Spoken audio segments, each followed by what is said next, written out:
మేడిగడ్డ అయినా అన్నారమైనా సుందిళ్ళనైనా పునరుద్ధరిస్తాము, రిపేర్స్ చేస్తాము, రిహాబిలిటేట్ చేస్తామని చెప్తున్నామా? ఈ లోపల అది కట్టుకొని అక్కడి నుంచి నీళ్లు తెచ్చి ఒకవేళ సుందిళ్ళలో పోయాలన్నా సుందిళ్ళను పునరుద్ధరించకుండా ఉపయోగించలేము. సుందిళ్లను పునరుద్ధరించడానికి అవకాశం ఉందనుకున్నప్పుడే ఆ తుమ్మిడేటి నుంచి తెచ్చేది ఇందులో పోస్తాం, లేకపోతే స్ట్రైట్ గా తీసుకెళ్లి శ్రీపాదెల్లంపల్లినే పోస్తాం. పాసిబిలిటీస్ ఎక్స్ప్లోర్ చేస్తున్నాం. ఇక్కడ నుంచి తెచ్చి ఇక్కడ పోతే ఆల్రెడీ ఎస్టాబ్లిష్మెంట్ ఉంది, ఈ పంపులు లిఫ్టులు ఉన్నాయి కదా, దీన్ని వాడుకోవడానికి ఏమైనా వస్తుందా అని సాంకేతిక నిపుణులకు ఇచ్చినాం. నీకు సుందిళ్ళ రిపేర్ చేయకుండా, అన్నారం రిపేర్ చేయకుండా, మేడిగడ్డ రిపేర్ చేయకుండా ఉపయోగించనే లేము.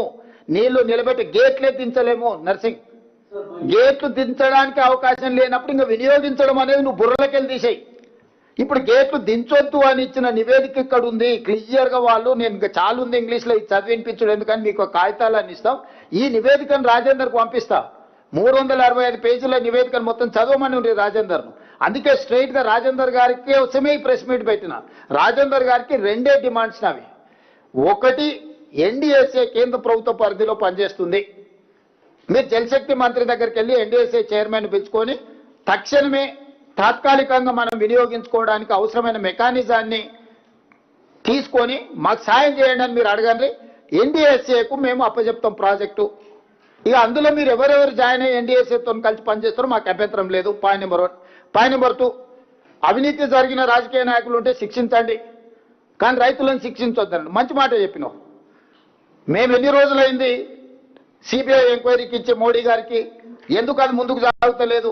నువ్వు ప్రభుత్వంలో భాగస్వామివే కదా, నీ కిషన్ రెడ్డి కదా అన్నది 24 గంటలల్లా మొత్తం ఇచ్చేస్తా అని. అందుకే ఏ తారీఖు నాడు మేము ఈ కమిషన్ ఇచ్చినాం, ఏ తారీఖు నాడు ఇచ్చిందో కూడా నేను రాజేందర్ గారికి చెప్పదలుచుకున్నాను. ఈ మేడిగడ్డ, అన్నారం, సుందిళ్ళ బ్యారేజ్లో జరిగిన అక్రమ నిర్మాణాలు, అవినీతి, ప్రజా నిధుల దుర్వినియోగం వంటి అంశాలపై ప్రభుత్వం నిర్ణయం తీసుకుంది. మార్చి 14 రాష్ట్ర ప్రభుత్వం 2024 నాడు సుప్రీంకోర్టు మాజీ న్యాయమూర్తి జస్టిస్ పినాకి చంద్ర ఘోష్ని నియమించినాం ఎంక్వైరీ కమిషన్ కింద. 2025 జూన్ 31 తేదీన జ్యుడిషియల్ కమిషన్ 645 పేజీల నివేదిక ఇచ్చింది. 2025 ఆగస్టు 31న అసెంబ్లీలో ఈ నివేదికపై చర్చ జరిగింది.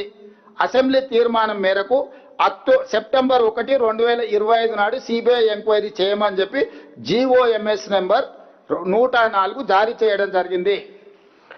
సెప్టెంబర్, అక్టోబర్, నవంబర్, డిసెంబర్, ఇది జూలై, 11 నెలలు అయిపోయింది. ఎందుకు కాళేశ్వరాన్ని ఏటీఎంగా మార్చి అవినీతికి పాల్పడ్డారని ప్రధానమంత్రి గారు, అమిత్ షా గారు పదే పదే ఇక్కడికి వచ్చినప్పుడు ఆరోపణలు చేసిండ్రు. ఏ చీకటి ఒప్పందం ఈరోజు సిబిఐ విచారణను ఆపుతుంది? సిబిఐ విచారణను అడ్డుకున్నది ఎవరు? రాజేందర్ గారు ఎందుకు లేఖ రాస్తలేడు?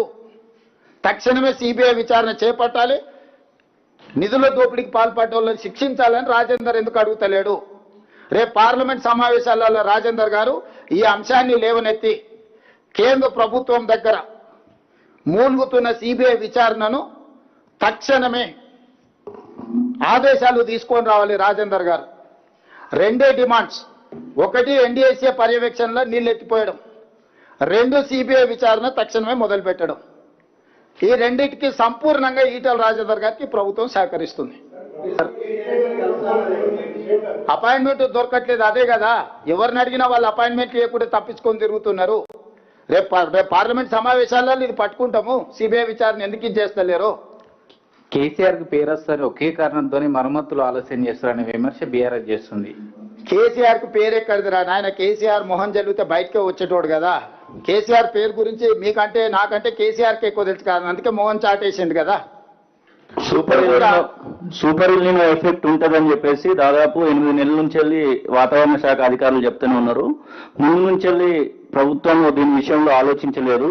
ఇప్పుడు సమయానికి వచ్చిన తర్వాత దీని విషయంలో ఆలోచిస్తుందని ఒక మాట చెప్తా ఉన్నారు. ప్రాణహిత దగ్గర 97 మీటర్ల ఎత్తులో నీళ్లు పోతున్నాయని ఎందుకు ఎత్తిపోయట్లనేటు మాట అప్పుడున్నటువంటి ఇరిగేషన్ ఇంజనీర్లు చెప్తా ఉన్నారు సార్. నేను అదే చెప్తున్నా, ఆయనకు ఈయనకు తెలివితేటలు ఎక్కువైనాయి. వీళ్ళిద్దరికి బెల్ట్ ట్రీట్మెంట్ ఇస్తే కానీ దారిలో పడరు.